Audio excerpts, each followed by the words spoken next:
ಗೋಮಾಳ ಎನ್ನಬಹುದು. ಗೋಮಾಳದ ಕೆಲವು ಮುಖ್ಯ ಮಾಹಿತಿ ಏನೆಂದರೆ, ಗೋಮಾಳದ ಜಮೀನು ಕೆಲವು ಖಾಸಗಿ ಸಂಸ್ಥೆಗಾಗಲಿ ಅಥವಾ ವ್ಯಕ್ತಿಗೆ ಅಥವಾ ಗಣಿಗಾರಿಕೆಗೆ ಮಂಜೂರು ಮಾಡಬಾರದೆಂದು ಕಂದಾಯ ಇಲಾಖೆಯ ಆದೇಶವಾಗಿದೆ ಅಥವಾ ಆದೇಶದಲ್ಲಿದೆ. 2008 ತಿದ್ದುಪಡಿಯ 11ನೇ ಕಾಲಂ ಪ್ರಕಾರ ಗೋಮಾಳ ಜಮೀನು ಅನುಭವಿಸುವವರಿಗೆ ಸ್ವಂತ ಜಮೀನು ಇರಬಾರದು.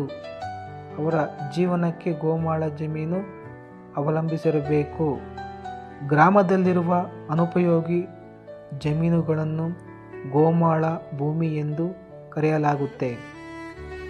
ಇದು ಸರ್ಕಾರದ ಸ್ವತ್ತು ಆಗಿರುತ್ತೆ. ಗೋಮಾಳ ಭೂಮಿಯ ಉಪಯೋಗಗಳೇನು? ಸರ್ಕಾರದ ಅಧೀನದಲ್ಲಿ ಬರುವುದರಿಂದ ಸಾರ್ವಜನಿಕ ಉದ್ದೇಶಗಳಿಗೆ ಮಾತ್ರ ಬಳಸಬಹುದು.